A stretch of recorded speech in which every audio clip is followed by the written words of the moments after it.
Salut à tous, bienvenue dans cette nouvelle vidéo. Optique ondulatoire ou optique physique. Exercice 1. Exercice 2. Système interférence à trois fentes fines parallèles.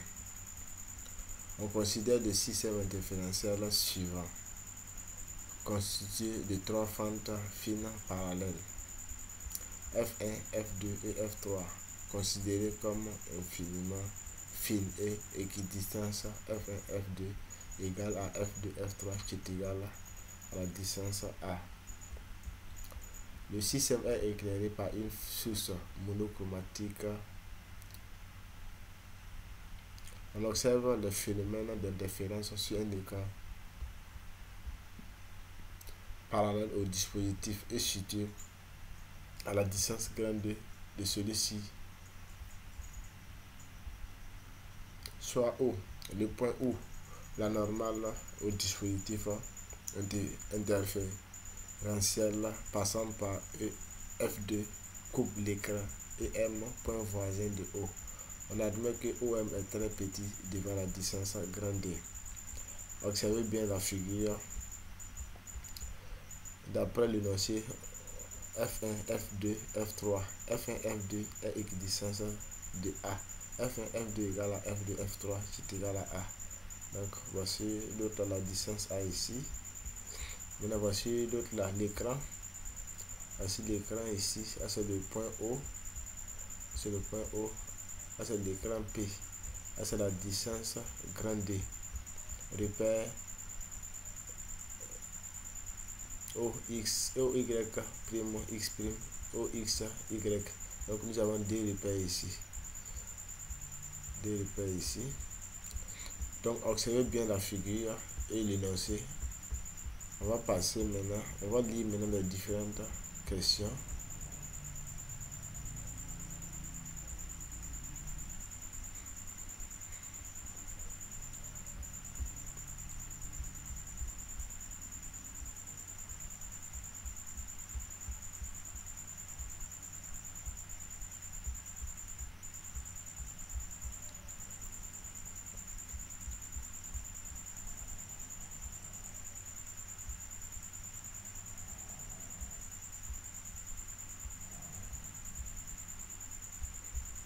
On va lire les différentes questions. Question 1A. On dit de donner l'expression du champ électrique résultant de la superposition au point M des zones issues des trois fentes. On déduit l'intensité I au point M. Représenter graphiquement les variations de I en fonction de la différence de phase entre deux rayons issus de deux fentes consécutives. Question 1B, on dit de calculer le rapport des intensités des différents pics et la distance qui sépare les franges les plus brillantes. Question 2 maintenant, on obtient la fente centrale F2. Exprimer l'intensité au point M et calculer l'interfrange I.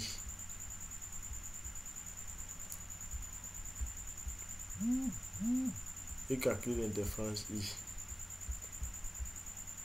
Ils ont donné les données. On dit A égale à 0,30 mm. La distance grande est égale à 2,90 m. Lambda est égal à 500 mm. 500 mm. On va convertir lambda en mètre. On va convertir aussi à mètre. Donc observez bien les différentes questions aussi. On va passer maintenant à la correction. Observez bien.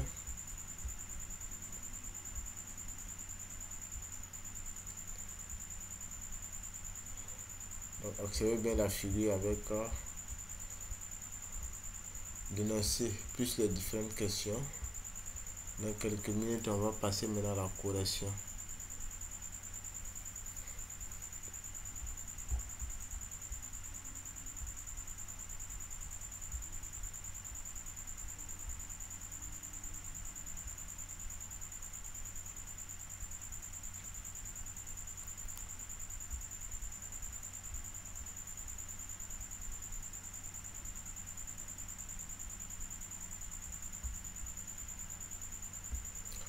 Alors, on va passer maintenant à la correction.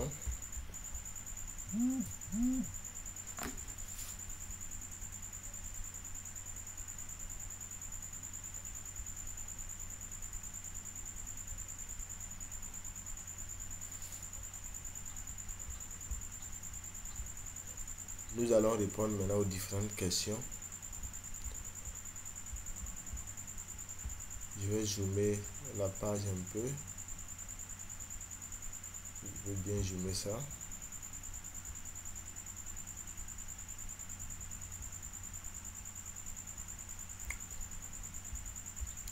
La question 1A, on dit de donner l'expression. La question 1A, on dit de donner l'expression du champ électrique résultant de la superposition. Ici, nous avons trois fentes. Donc, nous avons trois ondes. Donc, nous allons donner le champ résultant. Le champ résultant, autant pour moi. On dit un champ, donc le champ résultant. 1A, on dit plaçons-nous dans le plan OX, Z et considérons l'onde arrivant au niveau des fentes. Les trois rayons arrivent respectivement à F1, F2 et F3 sont en phase. Ce n'est plus le cas lorsque les rayons arrivent en M. F1 est en avance de Φ1 par rapport à F2 et F2 est en retard de Φ2 par rapport à F3. F3, c'est-à-dire l'autre là. Le rayon F1 là, c'est l'autre là. Il arrive en avance de Φ par rapport à F3 et F2 aussi est en retard de Φ2 par rapport à F3.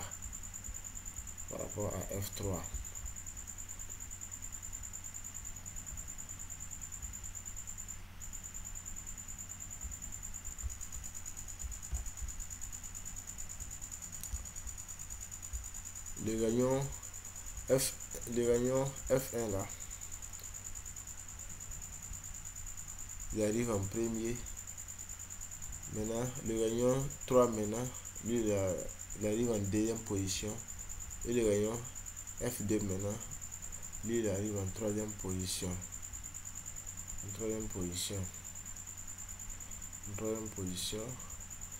Mais je vois que dans les 6, ils ont mal placé les fentes. Je vais essayer de modifier ça. Puisque nous avons F1, F2, F3, donc ils ont renversé. À ce niveau, nous avons F3 et F2.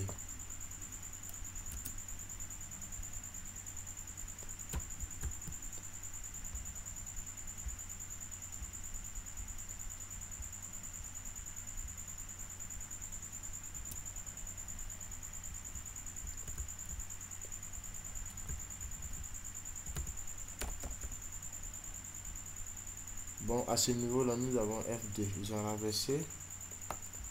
J'ai du mal à changer. C'est F1, F2, F3. Donc, retenez ceci. Ici, ils ont renversé les deux fentes. Nous avons F1, F2, F3. Le rayon F1 est en avance de Φ1 et le rayon F2 est en avance de Φ1 par rapport à F3. Maintenant, prenons F2 comme l'origine. Φ1 est en avance de Φ2. La fente F1 est en avance de la fente F2. Et la fente F2 et la fente F3 maintenant est en retard par rapport de Φ. Je vous ai bien dit, on prend F2 comme l'origine. Ils ont renversé les deux fentes. F2 se trouve ici et F3 se trouve ici. Prenons F2 comme l'origine. F1 là est en avance de F2 avec Φ et F3 est en retard de F2 avec Φ. Donc,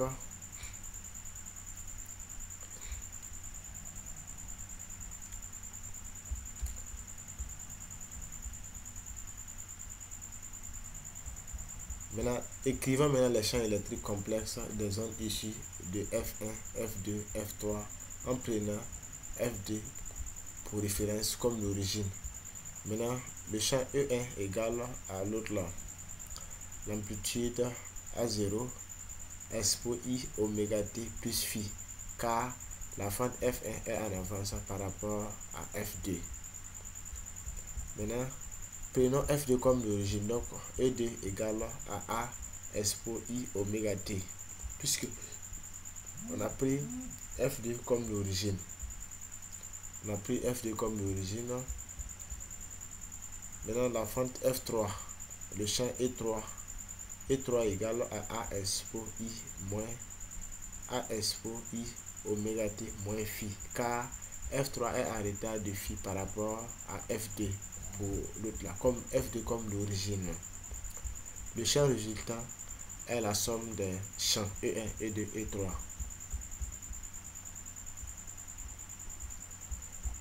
Le champ résultant est la somme des champs E1, E2, E3, E3, E3. Donc on peut mettre A expo I oméga T en facteur. Donc nous avons à ce niveau 1 plus expo de I moins I phi plus expo de I phi. D'après la formule de Euler, expo de I phi plus expo de moins I phi là, sur 2 égale à cosinus de phi. Cosinus de phi. D'où cette expression maintenant. Cette expression devient maintenant 2 cosinus de phi. 2 cosinus de phi. Donc, E résultante maintenant égale à A expo I oméga T facteur de 1 plus 2 cosinus de phi, d'après la formule de Euler.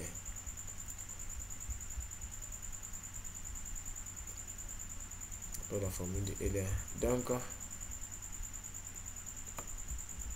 E résultante maintenant égale à A expo de oméga T facteur de 1 plus 2 cosinus de phi. Le résultat, c'est le champ résultant. Maintenant, on va calculer maintenant l'intensité. On sait que l'intensité là égale à E fois E étoile. Égale à E fois E étoile. Ou bien égale à E carré. Donc nous avons plusieurs formules ici. Maintenant, c'est que E fois E étoile là égale expo de I fois expo de I fois expo de façon conjuguée égale à E façon conjuguée. Donc expo de I fois expo de moins I égale à 1. Expo de 0 qui est égal à 1. Donc un complexe façon conjuguée égale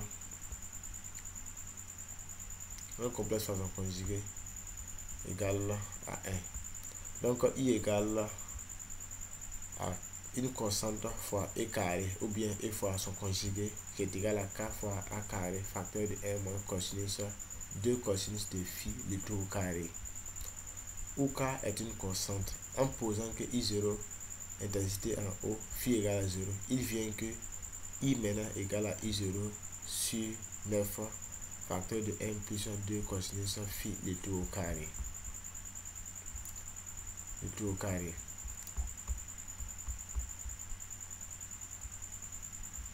La fonction I de x et l'aspect de la figure d'interférence sur l'écran sont donnés ci-après. Maintenant, pour trouver l'autre là, I0 maintenant, on peut poser que phi égale à 0.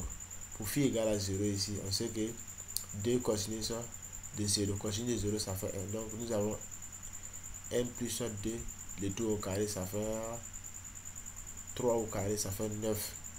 Ça fait 9. Donc par identification maintenant, I0 maintenant égale à 9. I0 égale à 9 fois A le tout au carré. Mais en remplaçant maintenant I0 par son expression maintenant, on aura, en remplaçant 9 fois A le tout au carré par I0 maintenant, on aura que I égale à I0 sur 9 facteur de 1 plus cosinus de 2 phi le tout au carré. Bon, ici, il y a plusieurs méthodes de faire. On peut écrire la formule I égale à E fois son conjugué et on part directement et on exprime maintenant I en fonction de I0 en posant que phi égale à 0.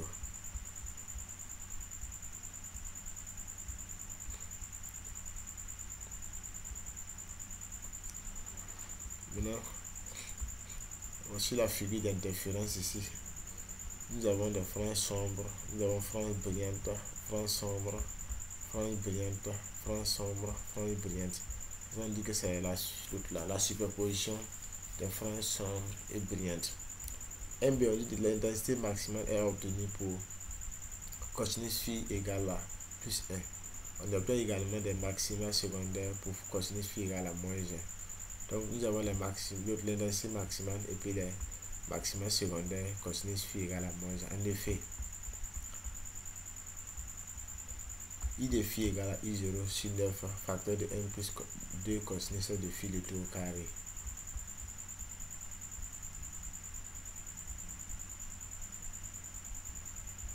De cosinus de phi. Bon, à ce niveau, on n'a pas besoin de tout détailler. Je pense que l'autre là, l'autre là,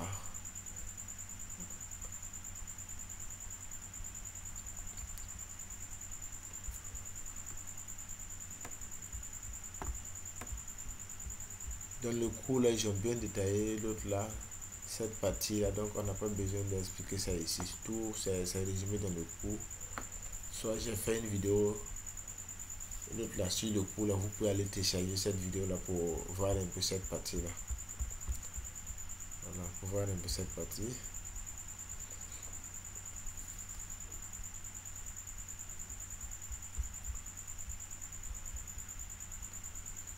Bon, question numéro 2 maintenant.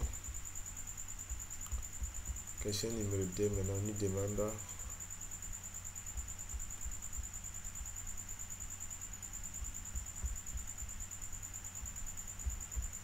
question numéro 2, on nous demande si on obture la fente centrale, on retrouve le dispositif des trous de ion à deux fentes, distance de 2A. L'intensité lumineuse sur l'écran est alors donnée par I égale à I0 facteur de 1 plus cosinus de 2 phi x sur les deux franges I. Par identification maintenant, I égale à lambda 2 sur 2 fois A. Puisque la différence qui sépare deux fentes maintenant revient à faire 2 fois A. Puisque nous avons 3 fentes. F1, F2 égale à A, F2, F3 égale à A. Donc F1, F3 maintenant égale à 2 fois A. D'où maintenant l'intensité égale à I0 facteur de 1 plus cosinus de 2 puis x sur l'interférence I. Par identification maintenant, I égale à lambda sur 2 phi et l'interférence, la distance qui sépare deux franges consécutives de même nature. Merci à tous d'avoir suivi la vidéo. N'oubliez pas de vous abonner, n'oubliez pas aussi de partager aussi le lien dans les différents groupes. Merci d'avance à tous. À la prochaine.